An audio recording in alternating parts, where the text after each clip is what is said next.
Okay. All right, got some people in here. Can everybody hear everything just fine? We'll give a little kick drum test.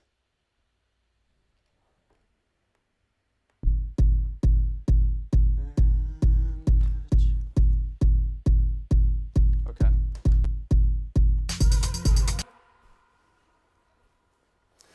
All right. Let's see. I'll just give it a little bit of time. Yeah. I think we're all set up. And there, let me make this a little bit bigger. I talk a lot to myself just to keep my own sanity, so it's weird being watched by lots of people, and I talk to myself when I'm DJing too. Andres, how are you?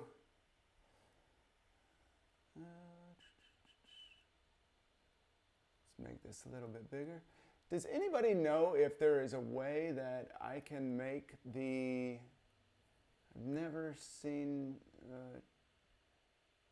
commenters will only be able to comment. No. I don't want to set that. I want to have the live chat kind of follow the video window, but it's not seeming like that's going to be the case. So... Okay, we're getting some people in here. Let's start out with some questions. I want to hear how, first I want to hear how everybody's doing with their quarantine journey and how everyone's holding up emotionally and all that stuff. I'll share my situation. It's been it's been not as bad as I thought it was going to be, but we've still got, I think, some time, and this has been, like, I can't emphasize it enough, being with all of you guys has been a great benefit to me, and I hope it's been a benefit to you. I really am enjoying it. So, what's up, Kyle? Paolo, thanks for the feedback.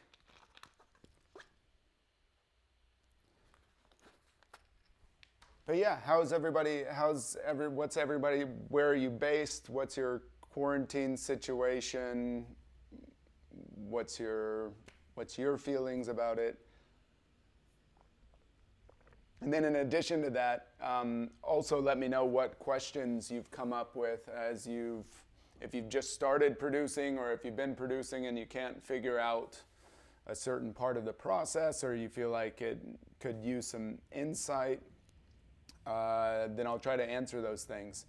I also want to emphasize that all things going into music creation, all tips that you get are just insight, and they're not rules that are set in stone. And so whenever I'm giving tips and stuff, never let it, if somebody's given you something that kind of seems to counter what I'm suggesting, just take it as another opinion and take it as another person's process for how they do this. So yeah, I want to throw that out there. Brogan, how you doing? Okay, Leandro, I live alone by myself. Shitty because I don't have anyone to talk to, but I'm taking time to study mixing. That's great, Leandro, that you're finding something to occupy your time. I'm really sorry that you're living on your own.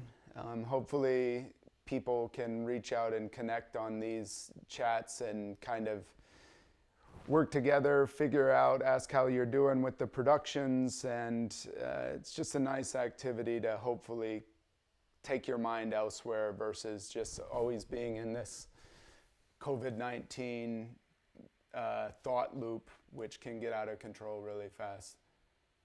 Thanks for sharing that, Leandro. Jose, how you doing? Lives are cozy. I never have never questioned that. very aware of it, and sometimes I wonder if I would be, better prepared for things like this if I didn't have such a fortunate situation. And yeah, what can you say? There's, but I agree. Our lives have been cozy, and we've been very lucky in a lot of ways up until this point. And yeah, Marco, thanks for the nice words.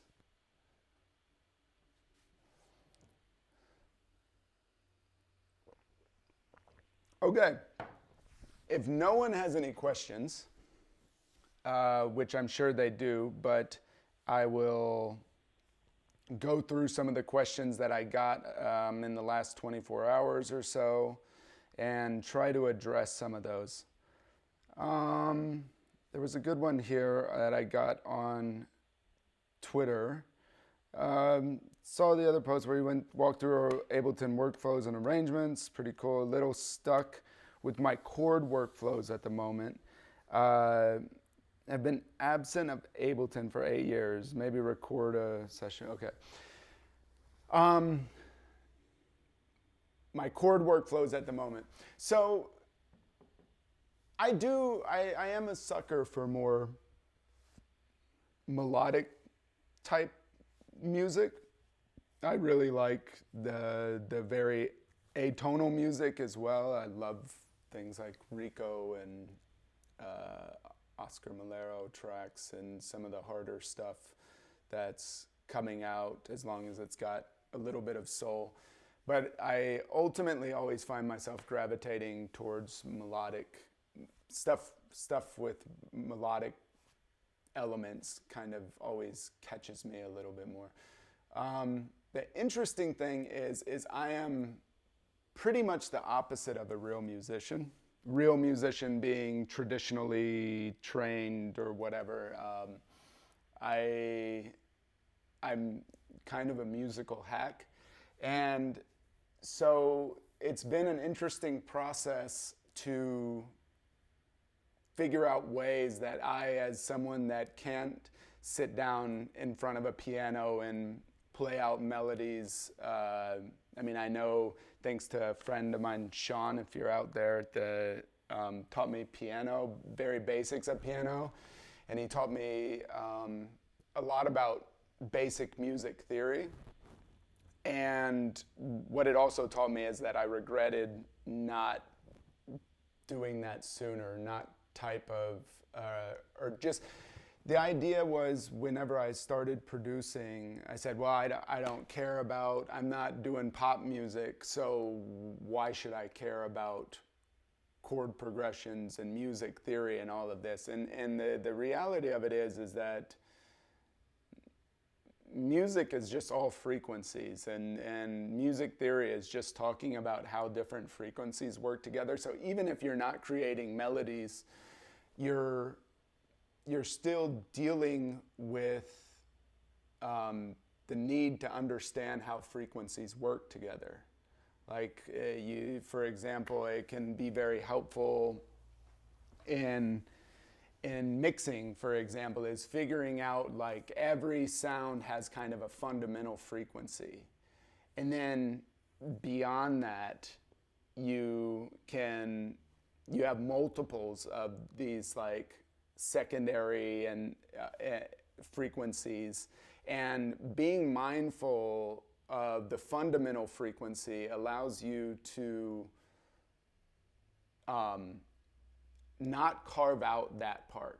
Like sometimes people will send me tracks and say, hey, how does this sound? And a lot of times the track is finished, and a lot of times I'll say, hey, it's good, but the bass and the kick don't work well together.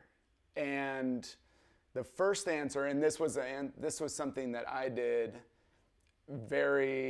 it was very common for me to do early on, is I would say, okay, so the bass and the kick aren't working together.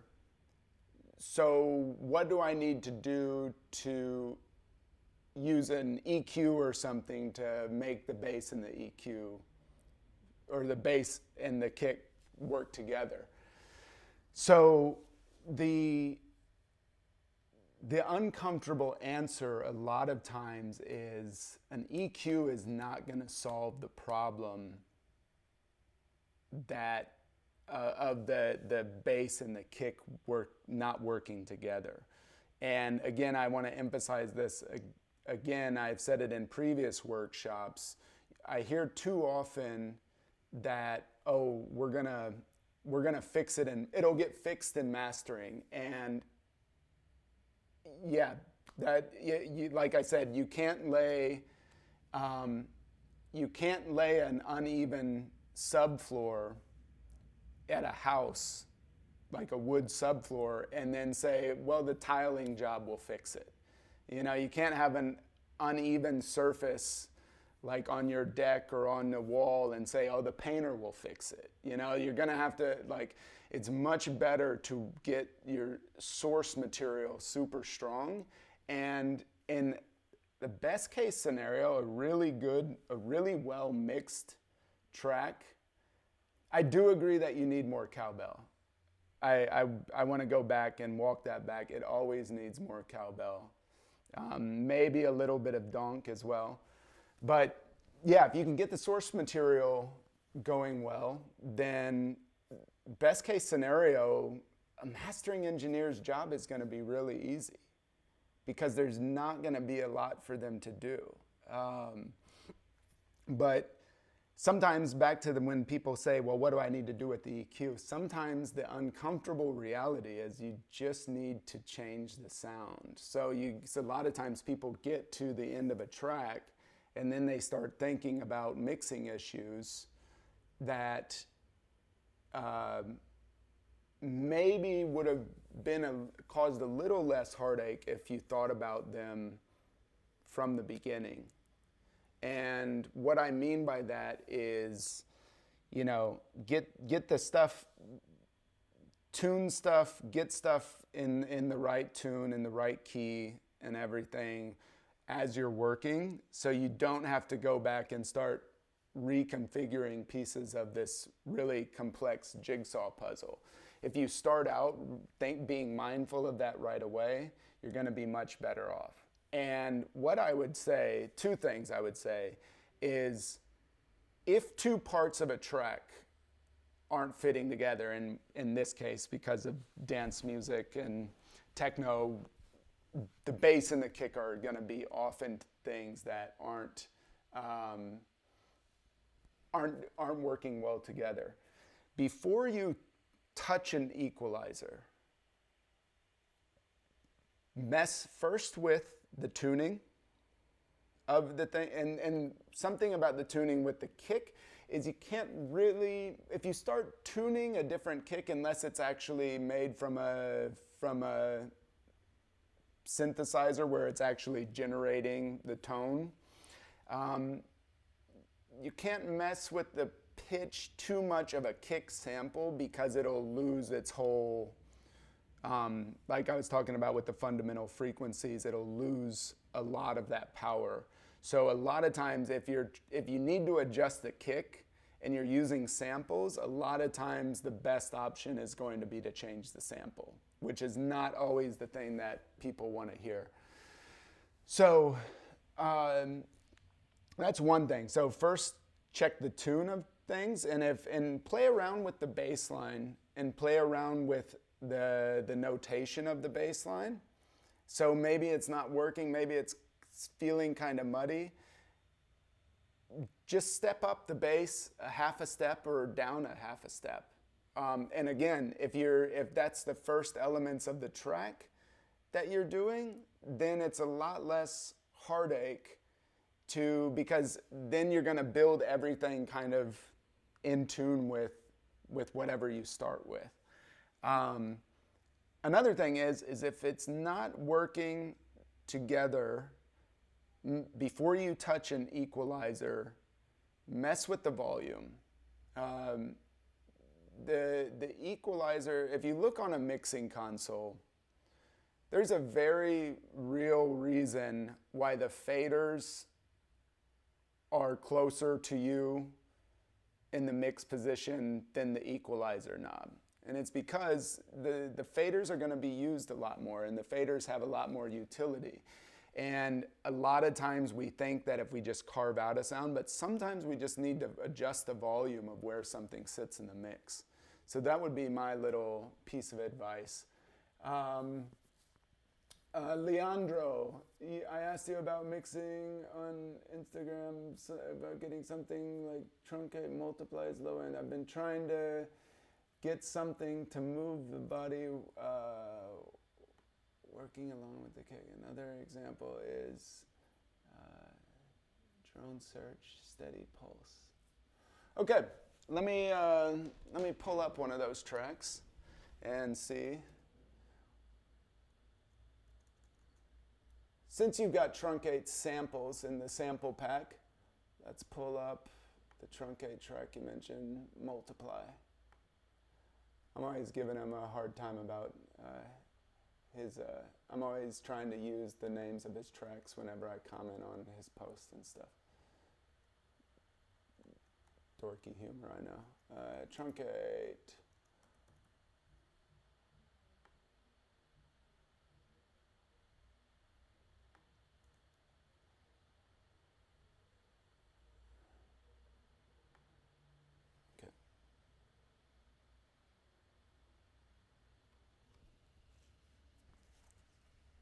This is Truncate Multiply.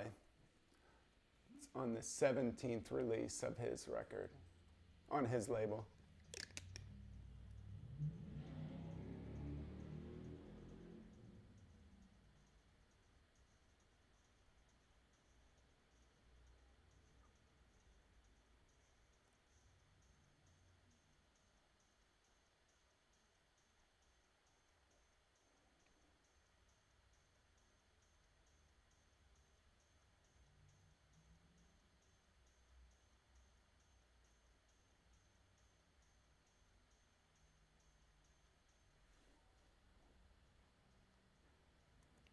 A couple things that I noticed about the track, and I could be wrong on this. There is, sounds like it's basically a 909 that's heavily processed and kind of dirtied up. And I don't know, I couldn't tell you what kind of, I mean, he's got some drive or saturation on it, but not too much. Actually, it has kind of this feel of what a lot of the old techno tracks had when they were ran through the Mackie VLZ mixer. This was a common mixer for people that were kind of bedroom producers or producers on a budget, and it didn't, the console didn't sound good. It was just cheap, but because so many people used it in this certain time era, it kind of defined the sound of this era. So a lot of people are revisiting and trying to retroactively make that sound. So it sounds like the signal's being pushed a little bit, and I could be wrong. David could be on this chat, and I wish he was. Maybe I'll send him a text and ask him. But I think the bass line that you're talking about on that is actually a 909 tom that is filtered down.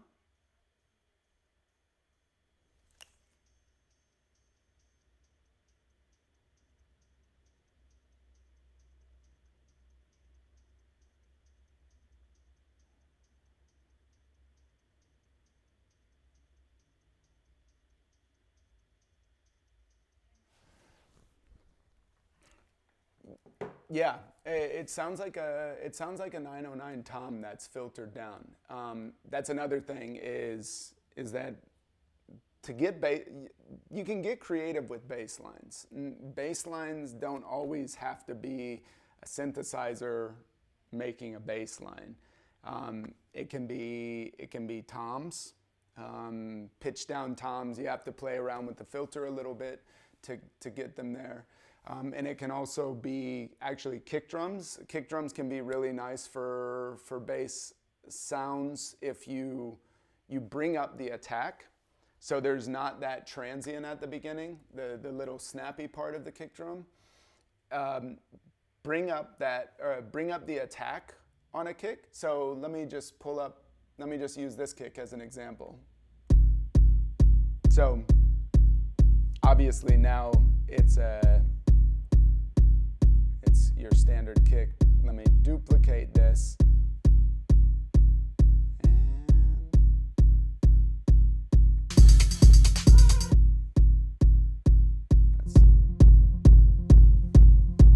Okay. So I've got the kick drum here. Let me just drop in another kick so that it's not, sometimes it's a little weird if you do it with the same kick. But let's see. Had a brain fart and I forgot what I was looking for.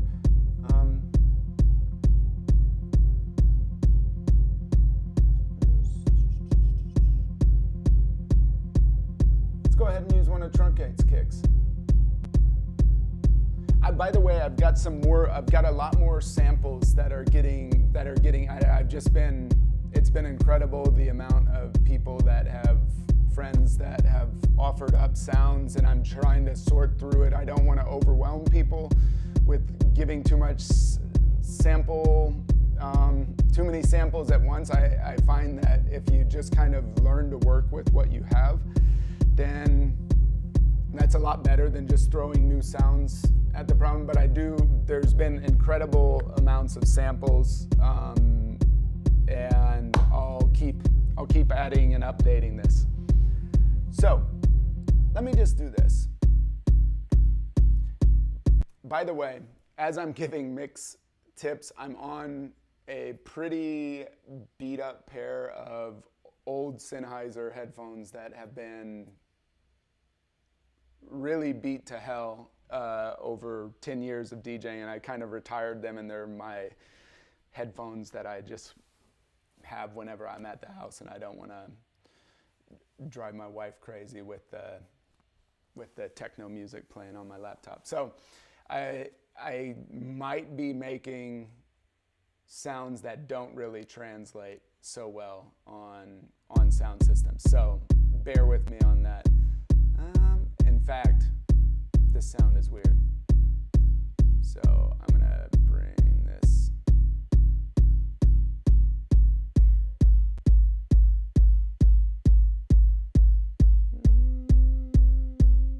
Why is this sounding? Yeah, I think that's a little bit better. It made it a little bit more basic, but I feel more comfortable with that for the tutorial's sake, or for the workshop's sake. Unfreeze track, let's do this. Okay, let's use this because it has a strong attack. And I'm gonna show you what you can do with something even for having a strong attack. Let's do this.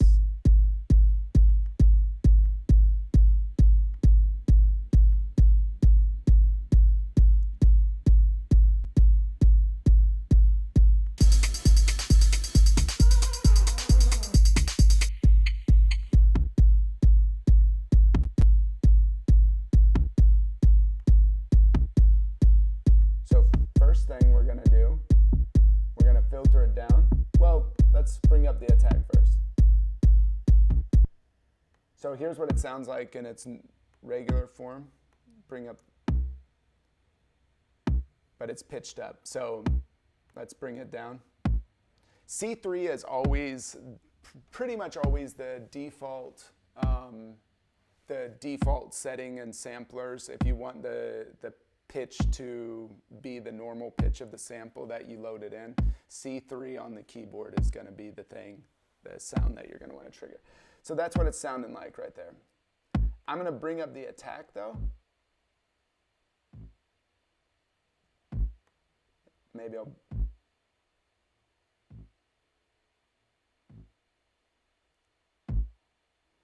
still have.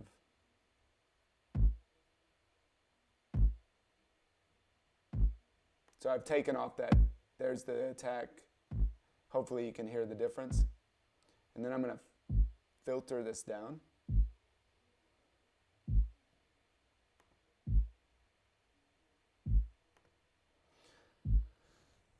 Now, something else I want to do is I'm going to put a, let's use the EQ8 to keep it consistent with what we're doing. Now, you've got the fundamental frequency right at about 47 hertz, okay? And you can see that it's a lot easier to see on the EQ than to hear it on a lot of sets of headphones. And I know everybody's maybe producing in a less than perfect environment. Okay, so what I might be inclined to do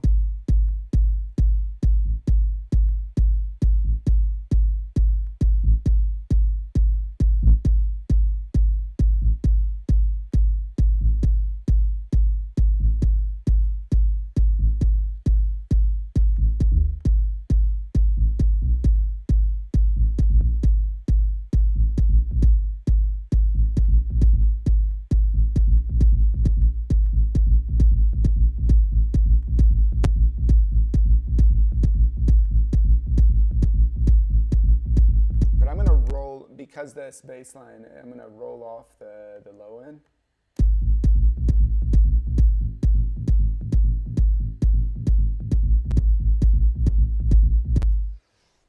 So what I'd recommend doing in this case is, let's just pitch this up just.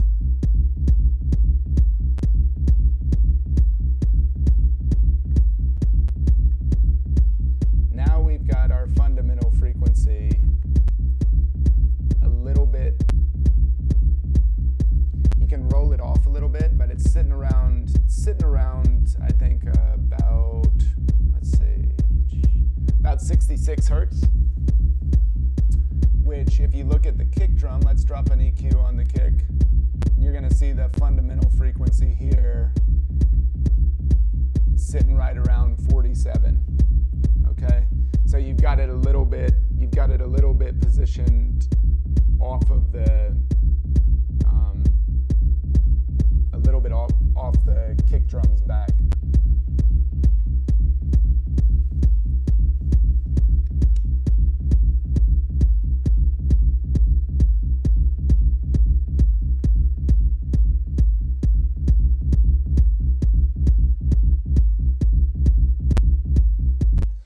Another thing to be mindful of when you're doing this is to not make it so boomy that it starts crowding the space of your kick. So I'm lucky in this, I mean, I just kind of sketched out a random bass line, but I'm lucky that I don't have it hitting anywhere where the kick is. But like I gave you guys a trick for that in a previous session, where if you do have the bass line hitting on the kick, then you can, if you do have the kick hitting on at the same time as the bass line, you can move the bass line. Never move the kick because you need that timing for, make it easy for us DJs, but the bass line, you can start creeping it. If you grab the mouse on a note in Ableton, whoops. If you grab the mouse and you hold it before it locks into a grid, if you grab it in its initial position, you can start to move it slightly off that. Oh, I forgot to make my cursor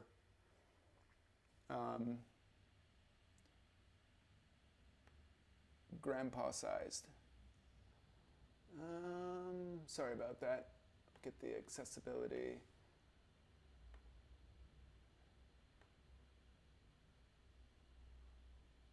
Okay. Yeah, let's make it nice and big. Yeah, sorry about that. So now you can see my cursor a lot better.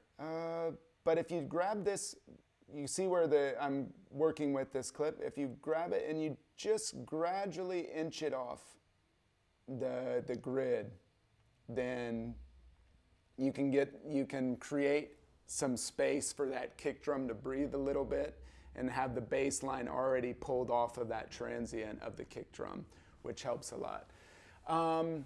There was a question that someone asked up here from Taras. Hi Kyle, how often do you use swing in hats and percussion? That really depends on the track.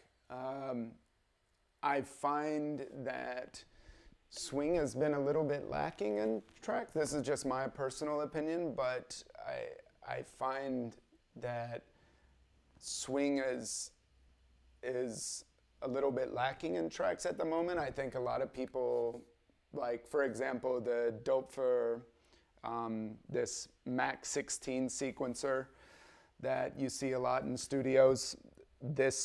A lot of these step sequencers that are really big with the whole modular thing.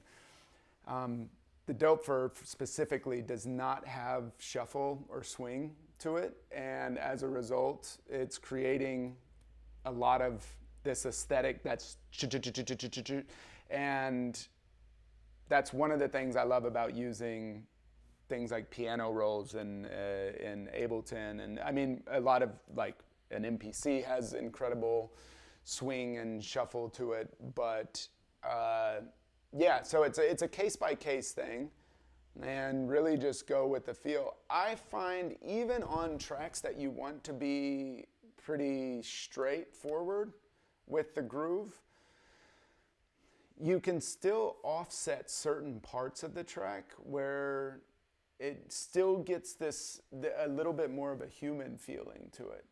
And as we talked about in one of the previous workshops, there's this groove thing here for the people that are just getting into producing. There's a groove. I'll use this one so that you can actually hear it. So if you click on this groove, you get all these different groove templates. And I'll just change to something really obvious.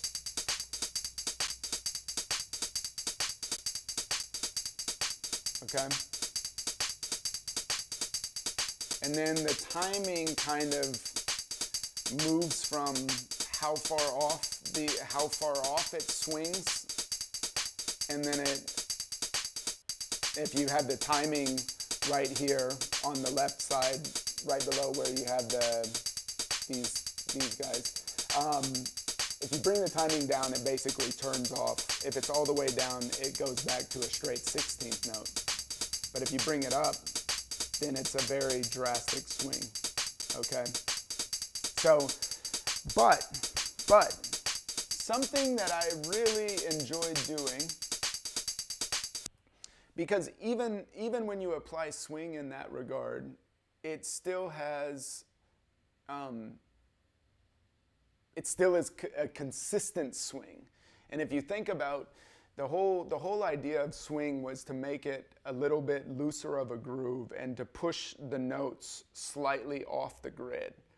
But if you're playing sequenced music and you have a 16th note shuffle or 16th note swing, then what happens is that if it shifts every note by the same amount, then it can create, it starts to, even though it's pushing the notes off the grid, it's pushing them off every note off by the same measure, or every 16th note, if that makes sense. So what I will do, let's use this.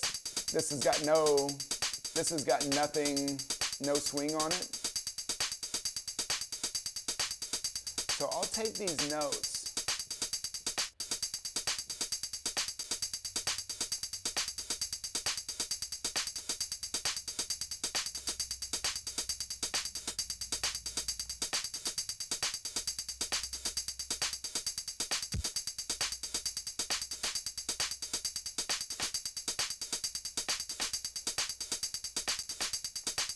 And if you really want to get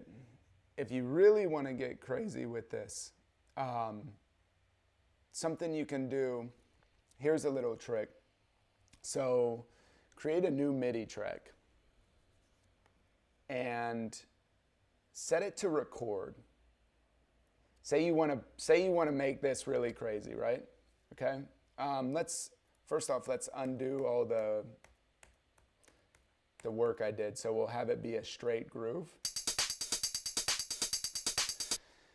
And what I'm going to do is I'm going to take this and I'm going to take the MIDI from, and I'm going to take it from the Core 707 kit, which is the 7th channel, and I'll just do, yeah, it's fine. So we've got the MIDI from everything, and you can see it now that I've got the end created. One second, let me turn that off. You can see that the MIDI is coming, it's sending this MIDI file here into the MIDI channel 8. Now watch what we do if I record this.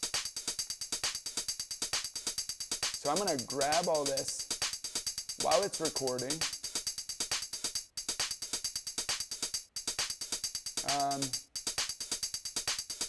Better would be, let me redo this. Let me just do the hi-hats.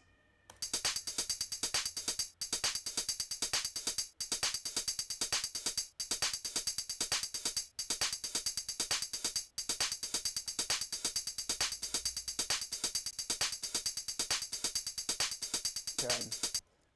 And let me make sure that these are,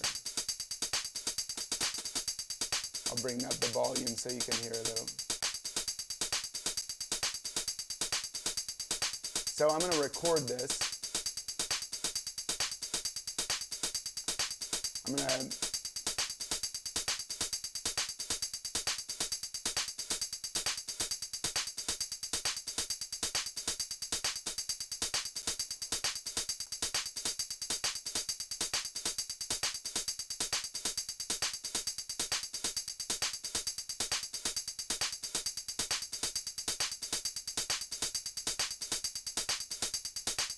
Okay, now I've got this, right? And now you can see these, let me dump this in to this. And now all these hi-hats, I'm going to play it back for you.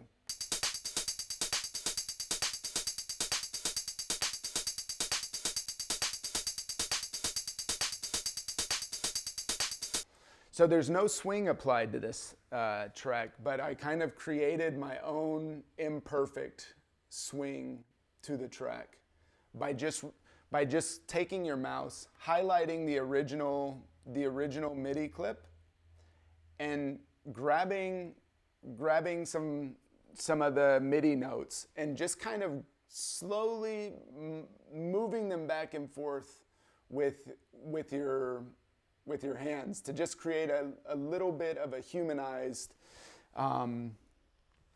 feel to it. So that would be my tip. To answer your question, it depends on the track if I use swing or not. I love swing. I love tracks with swing. I feel like they've got a lot more soul to them a lot of times. But I encourage people to not just rely on using the algorithms for like the groove pools that they call them, and create your own grooves. And then once you do that, once you've created your own groove, this is a unique groove. What you can do is then you would be able, let me see if you can analyze the groove on, I don't know if you can analyze the groove on MIDI clip. You might need to extract groove. Yeah. So then if you extract that groove, it analyzes the wonkiness of the groove that you created, and now you've got it on your MIDI clips here, right? So theoretically, if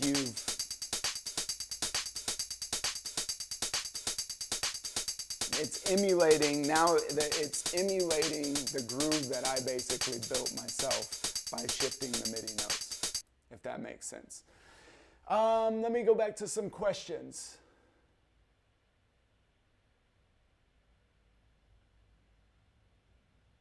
Hey Kyle, you use Korg Minilog sometimes for the bass. I do not own a Korg Minilog. I think it's a great synthesizer for the money.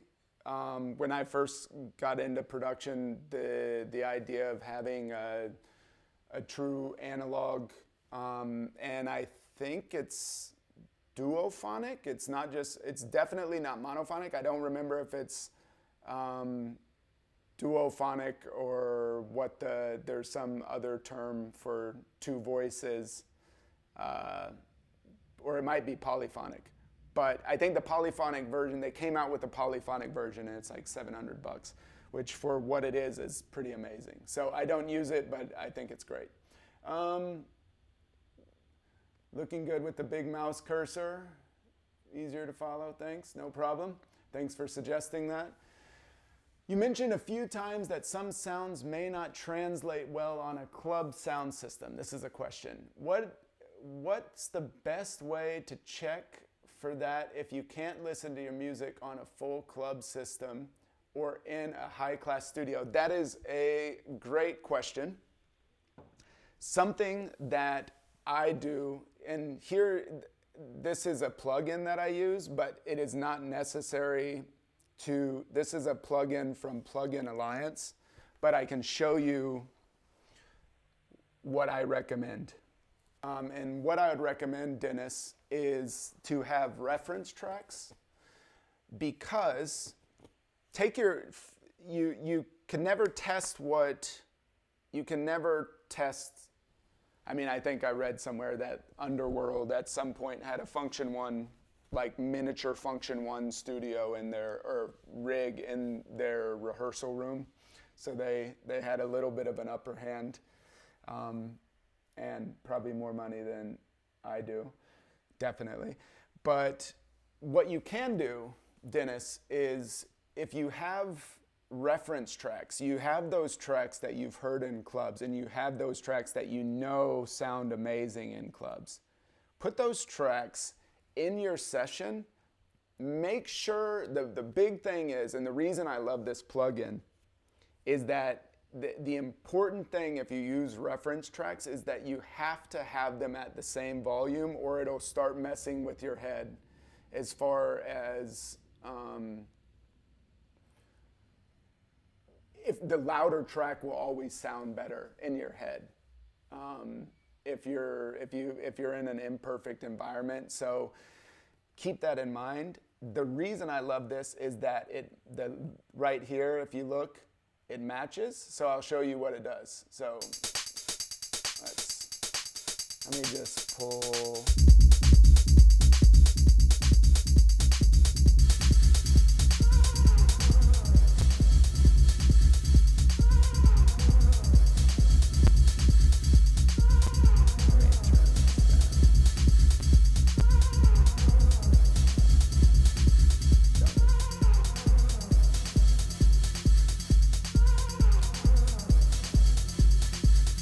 Okay, so this is a track I started working on one of the Twitch streams.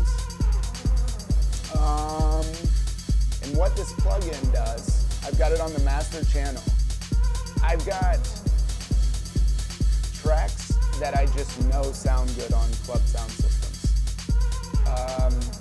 This is Tommy47's Channel 4 track that he did on CLR years and years ago, and Speedy J did a remix, and it's an absolute monster in clubs. So I can compare that, and what it does is yeah.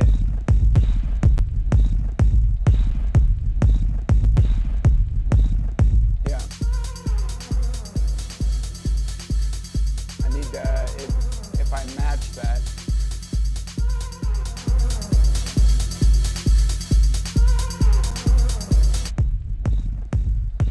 But another thing, so these have a very different aesthetic to them too.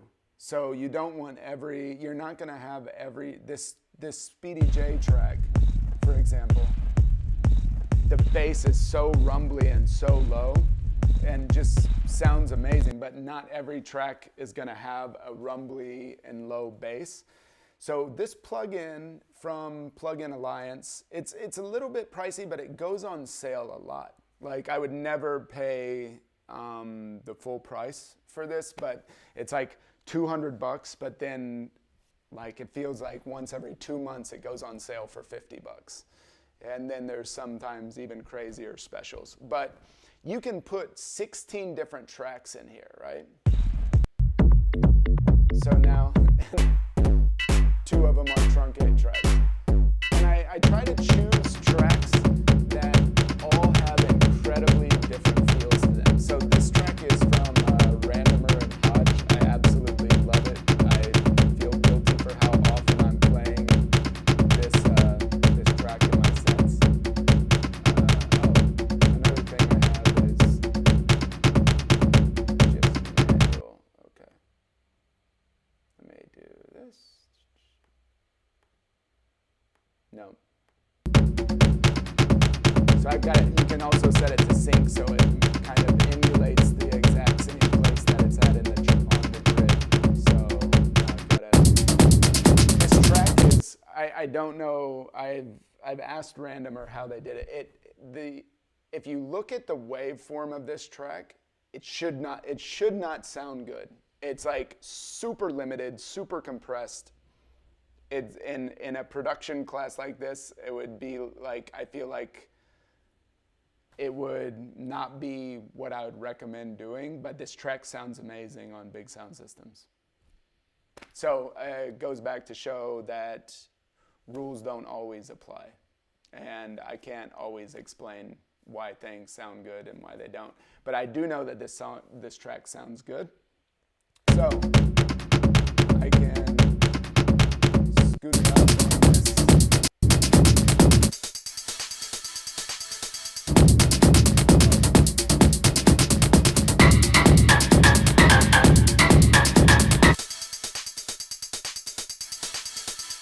But then I've got a problem here because I need to play this.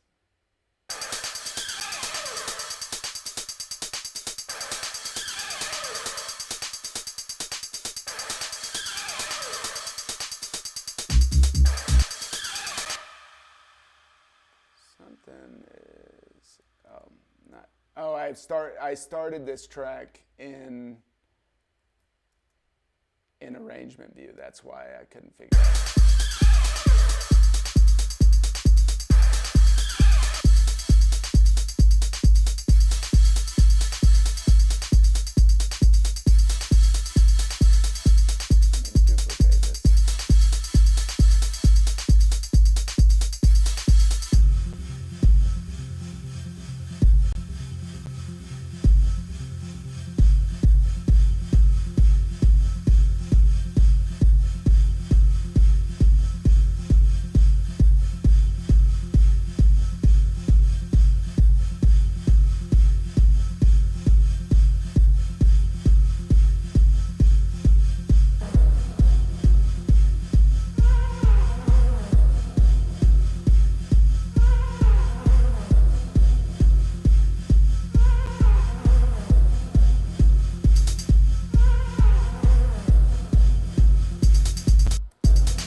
Okay, so if I go back,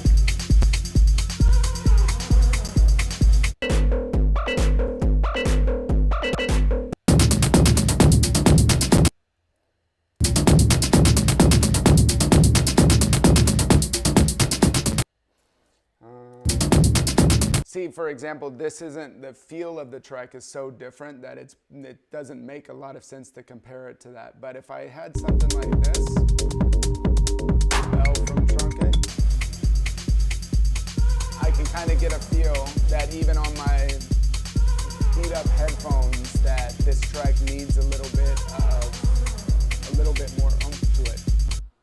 Something I'll say though, to keep in mind is that all these tracks that I'm using as reference tracks are mastered, and they've got like limiting and compression on the master channel, so they're not gonna feel quite the same no matter what. But reference tracks are super important. If you don't have this plugin, what you can do is you can simply take, let's say, the bell. Not the bell, we'll do, there we go. So if I take this track in here, which I'm obviously not that good at doing.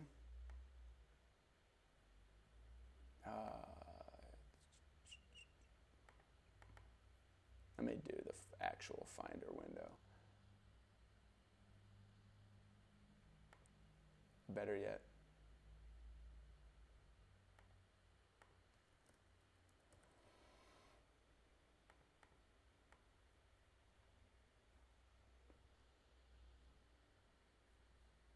So I'll just drag it in here.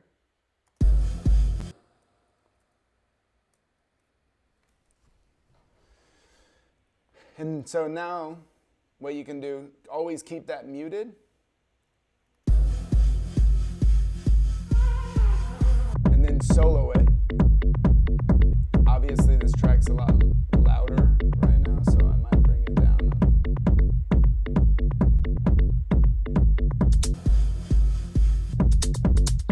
Still is a little bit. And make sure the warp is turned off, otherwise it'll make the audio kind of grainy. So yeah, that's what I'd recommend for people that don't have the ability to test tracks out on a big sound system, which many of us don't, most of us don't, then yeah. Ryan, I don't understand 1/10 of what you're doing, but I can't stop watching. Hey, just keep enjoying it. That's all I have to say. And on weekends, I sometimes drink beer while I'm doing it, and then maybe I get a little bit more strange. Dylan asked, is there another technique to avoid bass and kick clashing to use sidechain compression? Yes, that is. And sometimes sidechain compression is as much of an effect as it is like audio processing, in my opinion. So it depends on what kind of feel you're going for. The great thing about sidechain compression is just an easy way to carve out room for the kick. So I'll do an example here. So.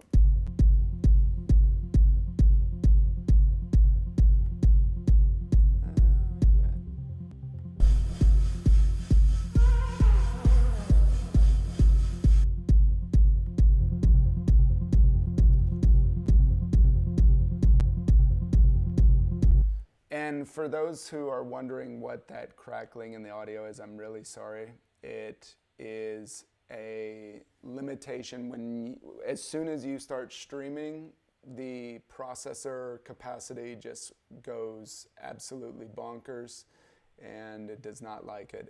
So this track actually isn't a very intensive it's not a very intensive track for the processor, but once you start streaming, then stuff gets a little complicated. So if anybody has any tips on how to change the audio buffer or the processor stuff on streaming without degrading the quality, send me a message later on, as I won't be able to fix it during this session, but I can in future sessions.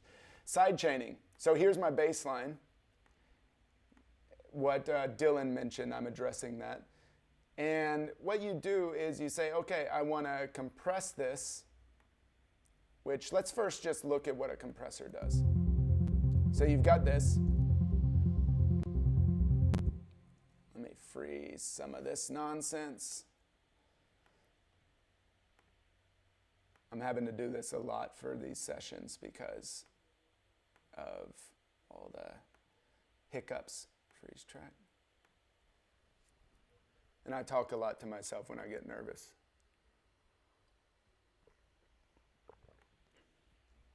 You just can't hear me when I'm DJing. I'm doing it too there. Usually when I'm DJing, if I'm talking to myself, I'm saying like, ah, shit, this is not working out. This is not working. They're going to hate me. And so I'm trying to like, get it together, Kyle. And then usually on a good day, it works out. Okay.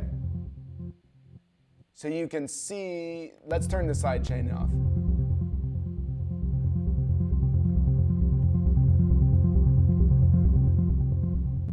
If you bring the compressor all the way down and turn up the ratio all the way, you can really tell what it does. Sometimes, because if you're just using compression for the first time, it can be hard to know what exactly the compressor is doing. It's this guy that's messing with me. I delete that. And delete this.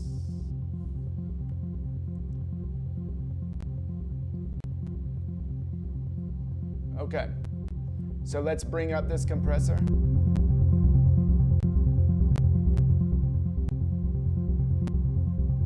Basically, look at a compressor as a trash compactor that has a sensor, and when the trash gets above a certain level, it crushes the trash down, okay?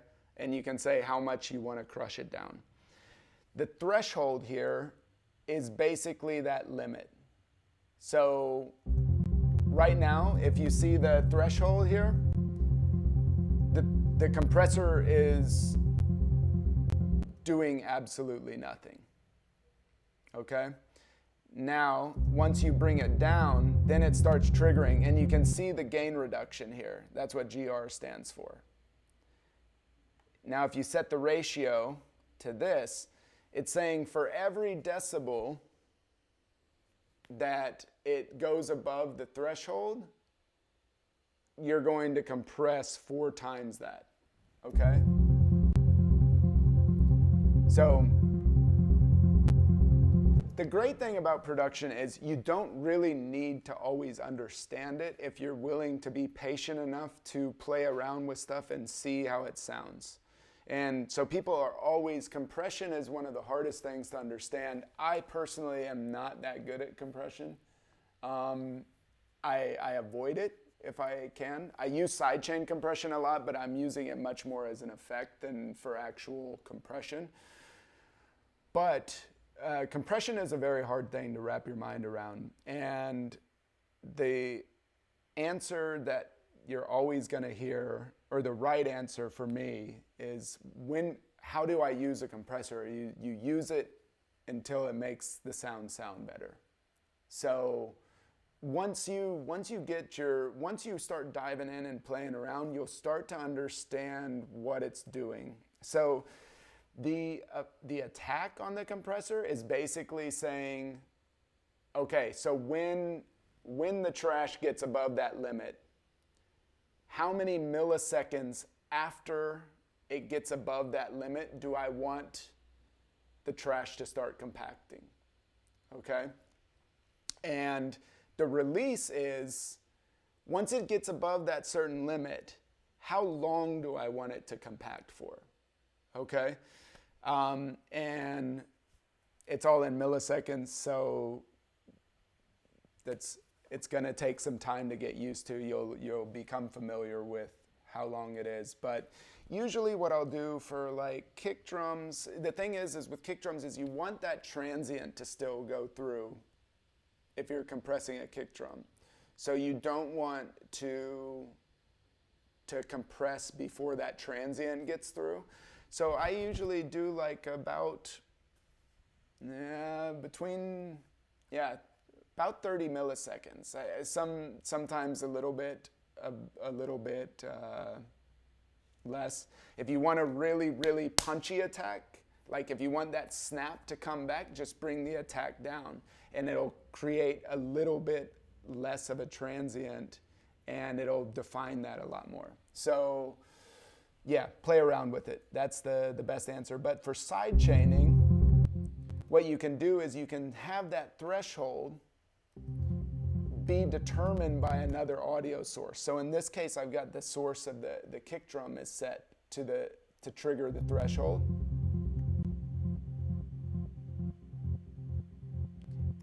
And if you ever hear this, like, I'm trying to be neutral.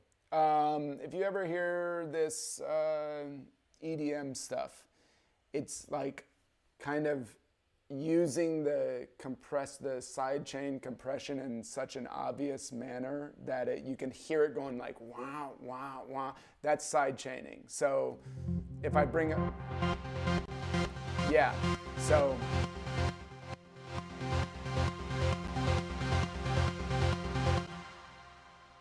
But we're not gonna do that.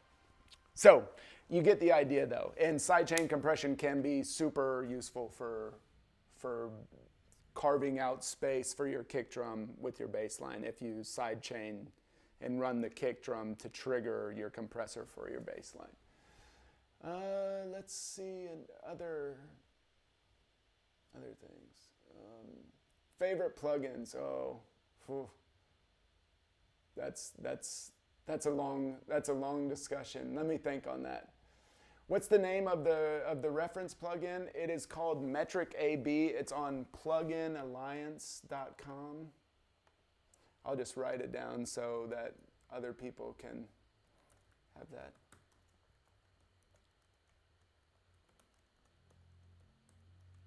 Plugin Alliance is also great. The plugins are great. And the more plugins you buy, the better like discounts and vouchers you get. So yeah, my suggestion would be wait for the holidays, and usually they go on crazy sales and you can find some deals there.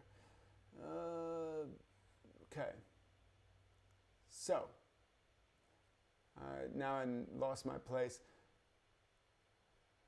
I really love Ryan Mitchell's comment. I don't understand anything what you're doing, but I can't stop watching. That makes me feel good. Can you show kick processing, heavy techno kick techniques? Let's see. Yeah, I could. The thing is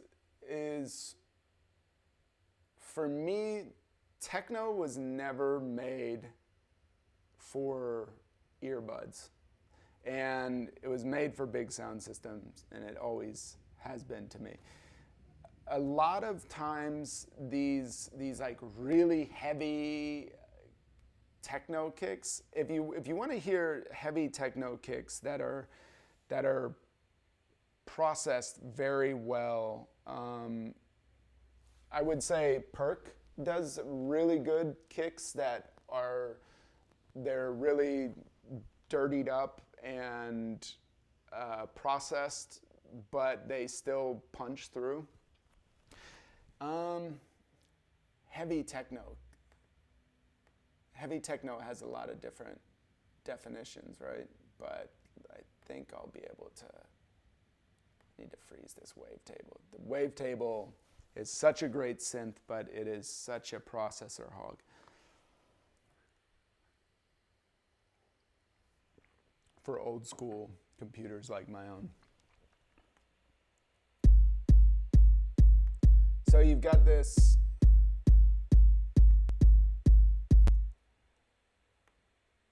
it depends on what you mean by heavy techno stuff. So you can set, there's drive that you can add to it.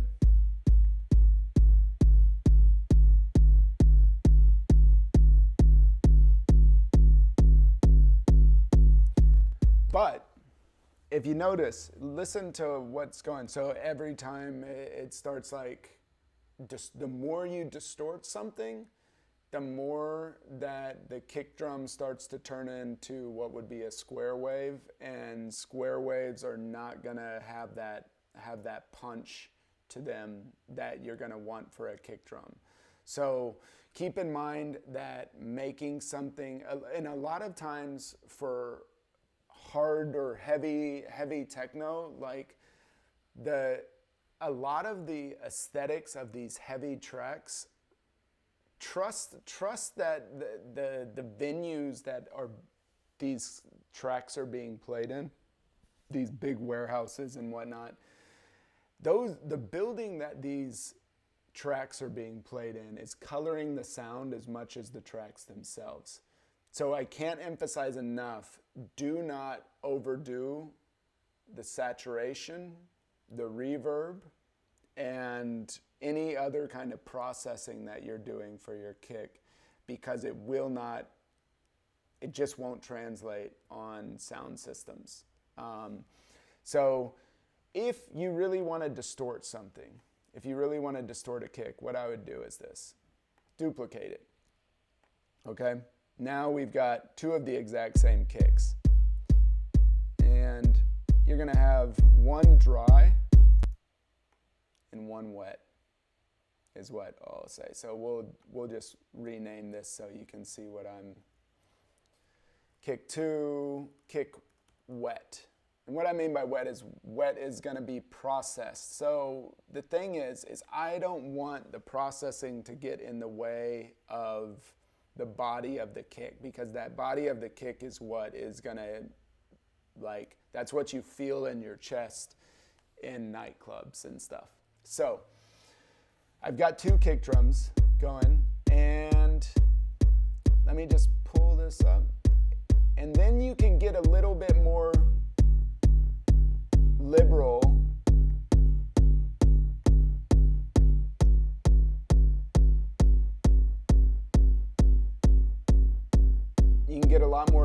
with how you distort the wet kick, okay? You can even maybe see what, whoa.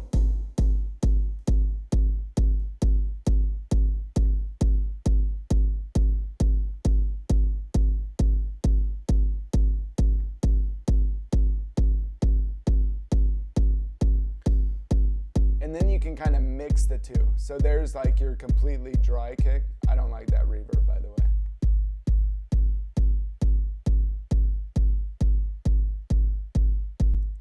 Another thing to think about, a lot of times for years and years, I always thought like, the kick. But a lot of times the things that gave the track energy are actually the bass line. And it just kind of blends together perfectly with the kick. So you just thought that this kick had this really long tail on it, and it was actually the bass line doing a lot of the dirty work. Okay, so Jay, I hope I answered that question. Does this although work if I have mastering plugins in my master? Christoph, can you restate? I'm getting back to this question. I'm sure it made sense when in the context, but it was 17 minutes ago, and so you'll have to kind of expound upon that question. I think I know what you're talking about, but just expound and then I'll answer. Can you show again how we get those plug-in the same window as you, please? Sorry, I'm a beginner and I'm overwhelmed. No problem, Tatiana, okay.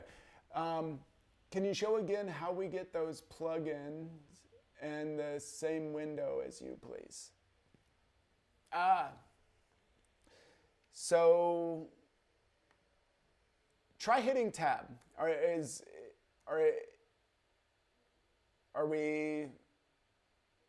that what you're referring to? The same window? To clarify, this is not the same session that I had working on in the previous two, because this was going to be more of an open format, and I have some ideas for that track that we've been going through on the last two sessions. But yeah, if you hit the tab key it goes back and forth between the two. And I hope, Tatiana, that that's the question you had. And Tatiana, don't feel at all sorry for being a beginner. This is exactly who the class is for, and I'm answering other questions along the way. So you're in the right place. So you use freeze a lot because of Livestream. It's not something you do normally much. That's from Martin.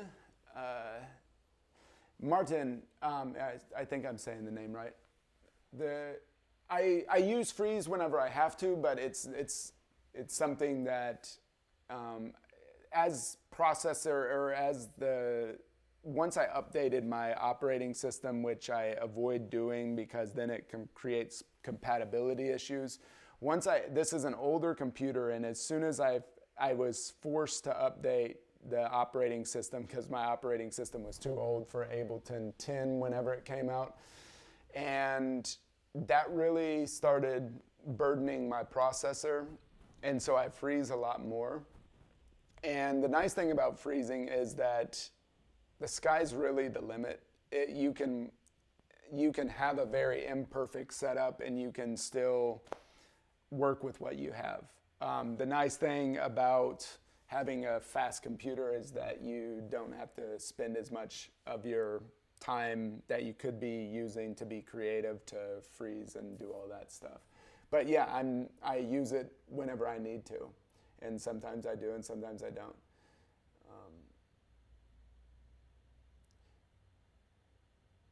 So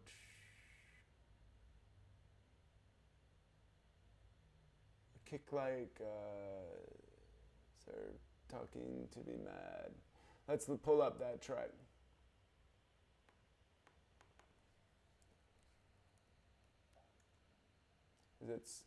I never know how to pronounce all these techno names that don't have vowels in them. Served, I guess. Talking to be mad. Okay. Pulling it up.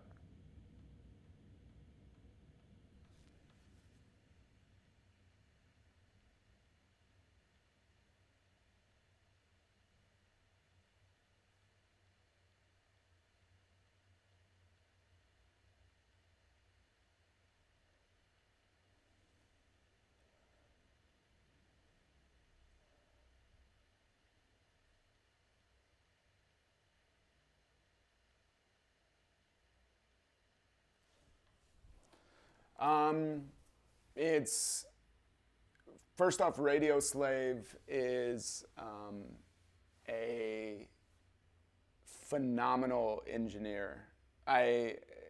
His tracks always just sound perfect, and he's amazing. What it sounds like on that track is that there's some kind of sample that if you look in the Dropbox folder that I posted it's in the Instagram bio. And let's go to some leading kicks.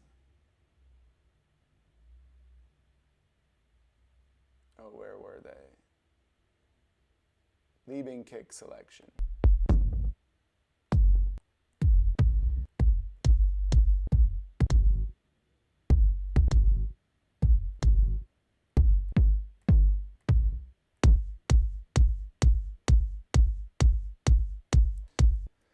So kind of sounds along and again, you're gonna have to play around with it. I will spend hours getting the kick drum to sound right. And then the best part is when you're spending hours to get your kick drum to sound right and you forget to save and then it crashes and you don't have the kick drum anymore. That's awesome. But yeah, so it's not going to be a process that I'm going to be able to do on the fly, but what it sounds like is there's like a hard kick drum of some sort.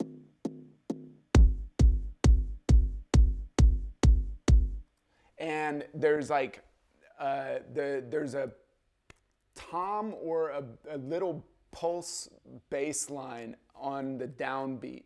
So if you listen to this, they're like boom, boom, boom, boom, boom, boom, boom, boom, boom. There's a bass line that's really complementing nicely with that. And that bass line is creating a lot of the energy on this. Okay? So I hope that that answered some of the questions, or partially answered it. But Radio Slave is, for me, just relentless when it comes to his production quality and so many different projects. How do you usually use and process? Oh wait, how do I make the tracks sound fuller? They sound a bit weakish when compared to the track I bought.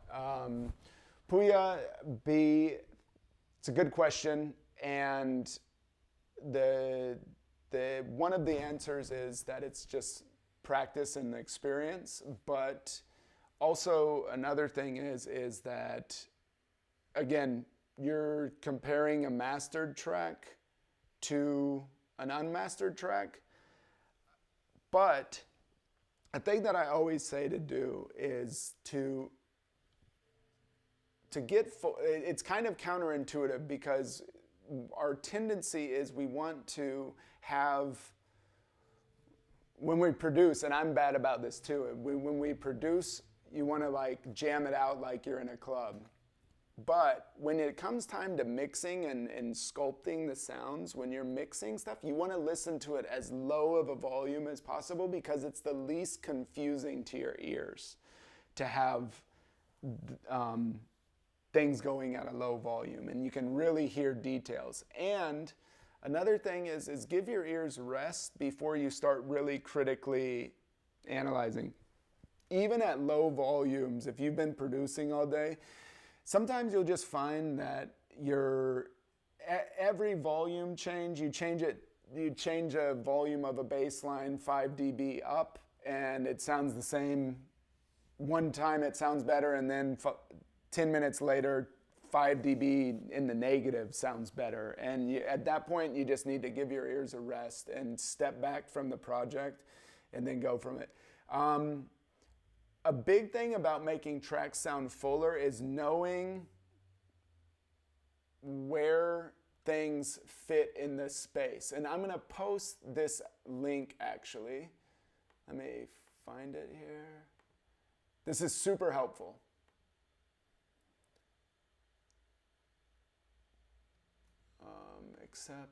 Accept, continue. These last, what in the world?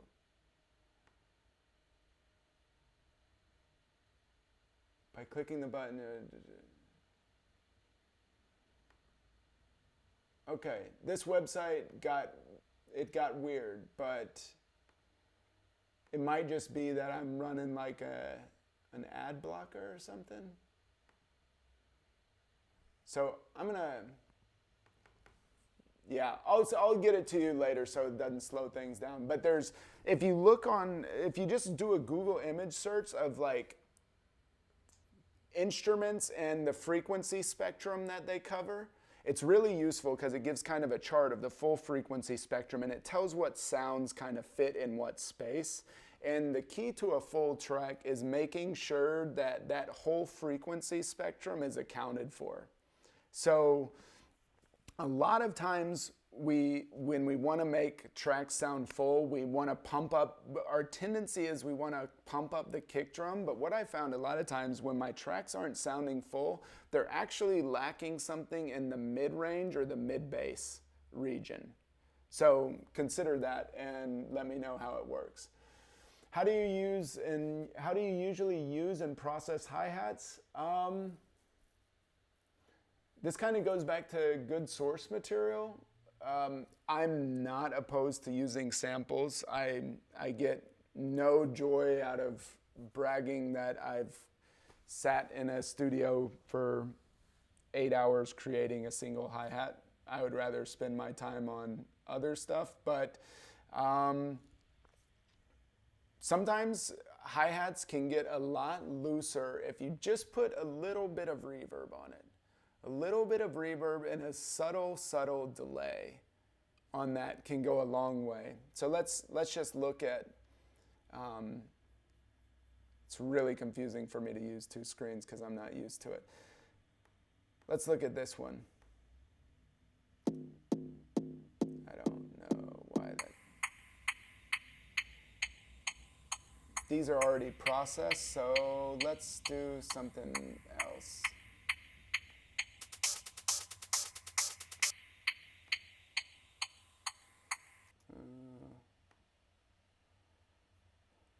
Let's get, I think the truncate had a dry hi-hat. So let's use this guy and we'll dump it into a sampler here.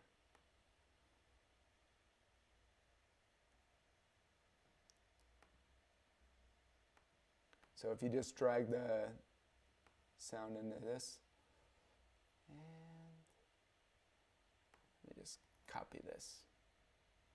Sometimes just kind of lazy. Nope. So if you highlight that, control click, insert MIDI clip, and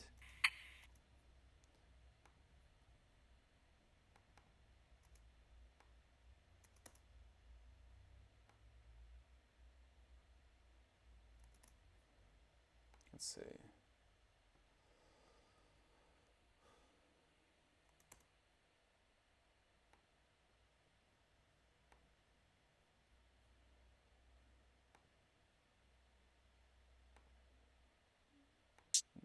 Okay, so really basic hi-hat.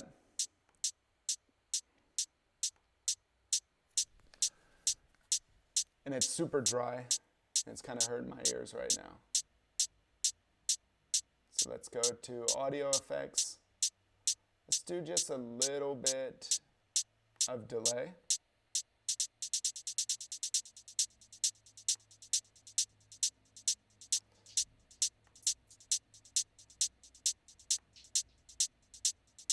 And what I like to do is I like to, instead of using sync,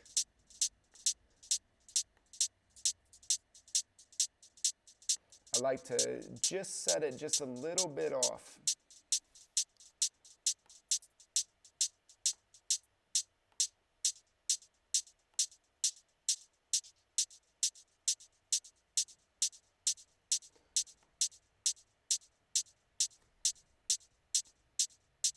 And something else you can do, if you want the hats to really have like a kind of jacky feeling,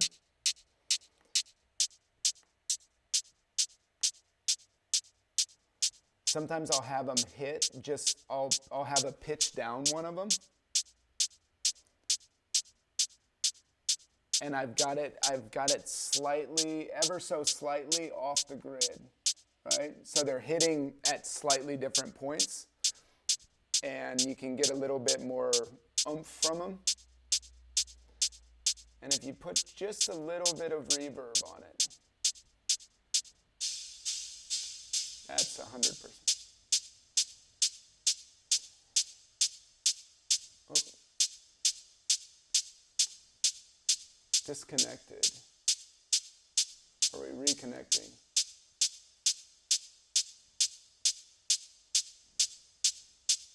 Are we back online?